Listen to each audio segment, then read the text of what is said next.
ఆంధ్రప్రదేశ్లో సార్వత్రిక ఎన్నికల పోలింగ్ తరువాత వైసీపీ ఫైర్ బ్యాండ్స్ అందరూ కూడా సైలెంట్ అయిపోయినటువంటి నేపథ్యంలో అసలు వారు ఎందుకు సైలెంట్ అవ్వాల్సి వచ్చింది?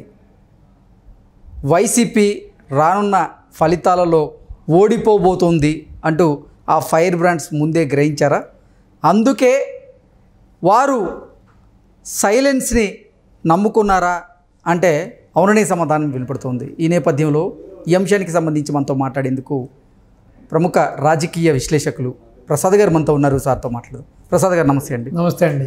ప్రసాద్ గారు, వైసీపీ అనగానే కొంతమంది ఫైర్ బ్రాండ్స్ గుర్తొస్తారు. వారిలో ప్రధానంగా కొడాలి నాని గారు, వల్లభనేని వంశీ గారు, రోజా గారు, అలాగే అంబటి రాంబాబు గారు, అనిల్ కుమార్ యాదవ్, పేర్ని నాని, ఇలా రకరకాల పేర్లు వినపడుతూ ఉంటాయి.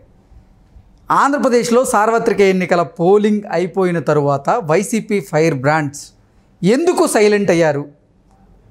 రానున్న ఫలితాలలో వైసీపీ ఓడిపోవడం ఖాయం అనేటువంటి సంకేతాలు వాళ్ళకి ఏమన్నా అందాయా? అందుకే సైలెంట్గా ఉన్నారా అంటే ఏం చెప్తారు? మీరు చెప్పింది కరెక్ట్ అండి. 100% సంకేతాలు అందాయి. ప్లస్ పోలింగ్ కూడా వన్ సైడ్ జరిగిందన్నది యథార్థం. సో ఆ రోజు నుంచే మొత్తం మీకు తెలిసే మైకులు బంద్ అయిపోయినాయి. వీళ్ళ గొంతులన్నీ కూడా మోగబోయినాయి.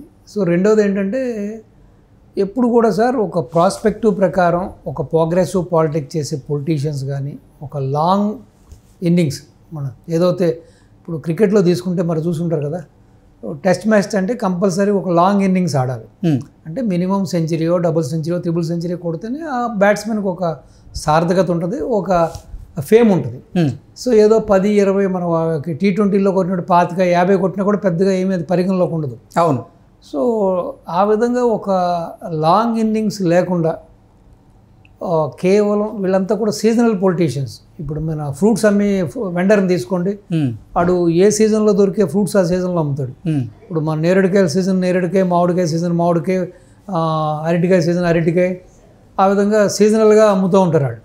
వీళ్ళు కూడా వీళ్ళందరినీ కూడా చూస్తే ఈ రోజున ఎంత కామ్ అయిపోయారంటే, బహుశా వీళ్ళందరూ కూడా సీజనల్ పొలిటీషియన్స్. అంటే ఏంటి, అధికారం ఉన్నప్పుడు ఆ అధికార మదంతో, ఆ ధన మదంతో, సో మాకు తిరుగులేదు, ఈ 5 ఏళ్ళు కూడా ఇటు అధిష్టానం అండదండలు ఉంటాయి, ప్లస్ మాకు పోలీసు అండదండలు ఉంటుంది, మాకున్న ఐఏఎస్, ఐపీఎస్లు, సిఎస్లు, డీజీపీలు అందరూ అండదండలు ఉంటాయి. కాబట్టి వీళ్ళు ఇంకా ప్రతిపక్ష నాయకుల మీద, ఇటు ప్రతిపక్ష కేడర్ మీద, ఇటు ప్రతిపక్ష కార్యకర్తల మీద కూడా ఒంటికాలతో లేస్తూ ఉంటారు. రెండవది ఏంటంటే, అసలు సభ్య సమాజం తలదించుకునేలాగా ఏం మాట్లాడాలి, ఏం మాట్లాడకూడదని కనీసం ఇంగితం లేకుండా కూడా నోటుకొచ్చినట్టు మాడుతూ ఉంటారు. సో ఈ విధంగా చూసుకుంటే వీళ్ళకి ఒక లాంగ్ టర్మ్ ఉండదు వీళ్ళకి. ఇప్పుడు చూడండి, ఆ 5 ఏళ్ళు వీళ్ళు మేమే రాజులు, మేమే కింగ్స్, ఏదో చెప్పినట్టుగా, సామెత చెప్పినట్టుగా పులులు సింహాలం అని చెప్పి ఎగిసి పడ్డారు.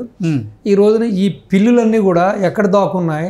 వంటింట్లో దాకుందా, లేకపోతే బెడ్రూమ్లో మంచం కింద దాకుందా, లేకపోతే పక్క రాష్ట్రంలో దాకుందా, దేశం విడిచిపోయిందా అన్నది కూడా ఇప్పుడు చూస్తున్నాం. ఇప్పుడు కొంతమంది ఆల్రెడీ దేశం విడిచి కూడా పోయారు, కొంతమంది పక్క రాష్ట్రాలకు వచ్చి షెల్టర్ తీసుకుంటారు. సో ఏమంటే రాజకీయాల్లో ఏదైతే ఈ ఒరవడి ఉందో ఇది సమర్థనీయం కాదు, ఇది పద్ధతి కూడా కాదండి. అంటే కనీసం ఇళ్లలో ఉన్న లేడీస్ని, పెళ్ళిళ్ళ గురించి, పిల్లల గురించి, అమ్మాయిల గురించి, ప్లస్ వ్యక్తిగత విషయాలు ఇంత నీచంగా మాట్లాడటం, ఏకపద సంబోధనం.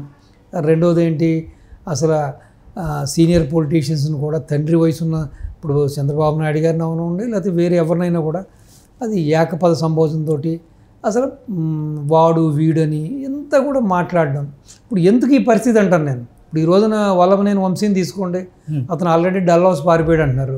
సో డల్ హౌస్లో వెళ్ళిపోయి సన్నిహితుల దగ్గర ఒకటే ఏడుపంట, ఎలాగైనా సరే నాకు ఇంకెలాగో టీడీపీకి ఎక్కడ ఎంట్రన్స్ ఉంటుంది కాబట్టి మా పార్టీ ఎలాగో ఓడిపోతుంది, నా తాట ఎలాగో తీస్తారు కాబట్టి నాకు ఆల్రెడీ నా సినిమా ఏంటో నాకు కనపడుతుంది, మీరు ఎవరో ఒకరు నాకు కొంత బీజేపీలో చేర్పించండి, అక్కడ నా షెల్టర్ రక్షణ దొరుకుతుంది అంటే అక్కడున్న ఫ్రెండ్స్ కూడా చెప్పారంట, నువ్వు చేసింది చిన్న అపరాధం కాదు, ఎన్టీ రామారావు గారి కుమార్తెను కెలికావు నువ్వు, ఆవిడని భువనమ్మను అనవసరంగా మాట్లాడినావు నువ్వు, కాబట్టి నిన్ను క్షమించే పద్ధతి లేదు. ప్లస్ ఆపోజిట్లో కూడా పురంధరేశ్వరి గారు ఉంది కాబట్టి అక్కడ పార్టీ అధ్యక్షురాలుగా డెఫినెట్గా నేను తీసుకోరు. అక్క చెల్లెళ్ళే కదండి, ఇద్దరు ఇద్దరు కూడా అక్క చెల్లెళ్ళే కాబట్టి ఇప్పుడు ఆవిడంటే అంటే ఈవిడంటే ఒకట ఎన్టీఆర్ బిడ్డలే కదా. అవును. సో కాబట్టి అక్కడ ఎంట్రెన్స్ అన్నది నీకు కష్టం అని చెప్పారంట. ఇప్పుడు అక్కడ అతను తలపట్టు కూర్చుని ఏం చేయాలా, అసలు రాష్ట్రానికి రావాలా లేకపోతే అక్కడే ఉండాలా, ఆల్రెడీ ఏదో కొడుకు ఏదో గ్రీన్ కార్డు హోల్డర్ అని అక్కడే ఉంటున్నాడని, సో ఇతను కూడా ఏదో అక్కడ ఏదో ట్రై చేసుకుంటున్నాడని రకరకాల ఊహాగానాలు చాలామంది కూడా కొంతమంది చెబుతున్నారు కూడా. సో అదేవిధంగా ఈ పిన్నెల్లి రామకృష్ణారెడ్డి బ్రదర్స్ ఆల్రెడీ వాళ్ళంతా కుటుంబాలతో సహా హైదరాబాద్కి వచ్చేసారని. సో ఈ విధంగా చెప్పుకుంటా పోతే అక్కడేమో చెవిరెడ్డి భాస్కర్ రెడ్డి వాళ్ళు, ఇటు ఇక్కడేమో ఆర్కే రోజా, ఇక అనిల్ కుమార్ యాదవ్, సో అంబటి రాంబాబు, గుడివాడ అమర్నాథ్. సో ఈ విధంగా చెప్పుకుంటా పోతే ఎవరైతే వాళ్ళు నోటికి వచ్చినట్టు మాట్లాడారో, ఒక విచక్షణ లేకుండా మాట్లాడారు, వాళ్ళంతా కూడా ఇప్పుడు ఎక్కడున్నారో అన్నది తెలియట్లేదు. ఇప్పుడు సాధారణంగా ఇంతమంది బయటకు వచ్చి విశ్లేషణ చేస్తున్నారు, కొంతమంది లేదు మా పార్టీ అధికారంలోకి వస్తుంది, మా పార్టీ అధికారంలో చెబుతున్నారు. కనీసం ఇప్పుడు మీరు చెప్పిన ఈ పేర్లన్నీ కూడా కనీసం మీడియా ముందు కూడా రావట్లేదంటే వాళ్ళు ఎంత భయపడుతున్నారు. సో వాళ్ళకి ఆల్రెడీ సినిమా కనపడింది కాబట్టి వీళ్ళంతా కూడా షెల్టర్ని ఎత్తుకుంటున్నారు, లేకపోతే ఇల్లు సర్దుకుంటున్నారో ప్యాకప్ చేసుకుంటున్నారో. ఇంతవరకు వాళ్ళ షూటింగ్ అయిపోయింది, ఇప్పుడు ప్యాకప్ స్టేజ్లో ఉన్నారు వీళ్ళు. సో కాబట్టి ఏంటంటే అంటే వాళ్ళ మౌనానికి కారణం ఓటమి భయమేనా, లేదంటే అసలు ఎన్నికల ఫలితాలు వచ్చిన తరువాత మన వైఖరిని చూపిద్దాం అనేటువంటి ఉద్దేశంతో ఇప్పటికీ సైలెన్స్ని నమ్ముకున్నారా అంటే ఏం చెప్తారు? అంటే 100% మీరు చెప్పినట్టుగా ఓటమే ప్రధాన కారణం. రెండోది ఓటమి అంటే ఇప్పుడు జయము, ఇప్పుడు మీరు చెప్పినట్టుగా ఓటమి గెలుపు అనేది సర్వసాధారణం. అది ఏదైనా గేమ్ అవనండి, పాలిటిక్స్ అవనండి, ఏదైనా సరే లైఫ్లో ప్రతిసారి కూడా ఈ మ్యాచ్ ఈ టీమే నగ్గుతుంది లేకపోతే ఈ ప్లేయరే నగ్గుతుంది లేదు కదా. సో ఒక్కోసారి ఒక్కొక్కలాగా ఉంటుంది. సో గెలుపు ఓటములు అనేది సర్వసాధారణం. అదేవిధంగా రాజకీయంలో కూడా గెలుపు ఓటం సర్వసాధారణం. కానీ ఇక్కడ వచ్చిన సమస్య ఏంటంటే వీళ్ళ నోటి దూల, వీళ్ళ నోటి వాగుడు, అంటే ఏ విధంగా అయితే వీళ్ళకి ఆ పదవిని చూసుకుని ఒక్కసారిగా అధికారాన్ని చూసుకుని ఆ అక్రమంగా వచ్చిన సంపాదన చూసుకుని ఏం మాట్లాడాలి ఏం మాట్లాడకూడదు విచక్షణ లేకుండా మాట్లాడారు కదా. ఒకటి ఓటమి అనేది 100% ఫిక్స్ అయిపోయింది, దీంట్లో నో డౌట్. ఆల్మోస్ట్ క్యాబినెట్లో మనం లాస్ట్ ఒక డిబేట్లో అనుకున్నట్టుగా మ్యాక్సిమం 1 or 2 ఏదో ఇటు పెద్దిరెడ్డి లాంటివాడో లేకపోతే జగన్మోహన్ రెడ్డి లాంటివాడో ఏదో చావు తప్పి కన్నులు అట్టుపోయినట్టు బయటపడటానికి ఛాన్స్ ఉంది. కానీ ఎంటైర్ క్యాబినెట్ అంతా కూడా ఓటమి దిశగానే ప్రయాణం చేస్తుందని అది ఆల్మోస్ట్ సర్వేలన్నీ కూడా చెబుతున్నాయి.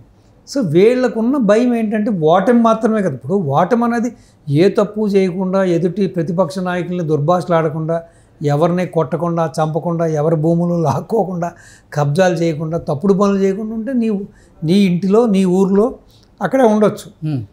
కానీ ఇక్కడ భయం అంతా ఏంటంటే వీళ్ళకి ఇప్పుడు రేపు ఎవడొచ్చి కొడతాడో, ఎవడు ఇంటి మీదకి వస్తాడో. ఎందుకంటే వీళ్ళు చేసింది అలాగే కదా, విర్రవీగిపోయారు కదా. అధికారాన్ని అడ్డపెట్టుకుని అసలు నానా మాట్లాడడం, ప్రతి వాళ్ళని కొట్టడం, మ్యాన్ హ్యాండిల్ చేయడం, మానహరణం చేయడం. సో కాబట్టి ఇప్పుడు వీళ్ళకి వచ్చిన భయం ఏంటంటే ఇప్పుడు అసలు రేపేంటి మన భవిష్యత్తు. ఓటమి ఎలాగో చెందుతున్నాం, ఓటమి చెందిన తర్వాత కూడా నా పెళ్ళం బిడ్డలతో హాయిగా నా ఊర్లో నా ఇంట్లో ఉండగలుగుతున్నా లేదా, అది కదా ప్రధాన సమస్య. టీడీపీ అధికారంలోకి గనక వస్తే కక్ష సాధింపు చర్యలు మా మీద ఉంటాయని వాళ్ళు భావిస్తున్నారా? అంటే కక్ష సాధింపు చర్యలు కన్నా ఇప్పుడు అధిష్టానం, టీడీపీ అధిష్టానం కానీ బాబు గారి యొక్క ఐడియాలజీ అది కాదు. అలాగా ఉంటే బాబు గారు ఫస్ట్ నుంచి కూడా ఈ విధంగా వీళ్ళంతా పెట్టలేకపోరు.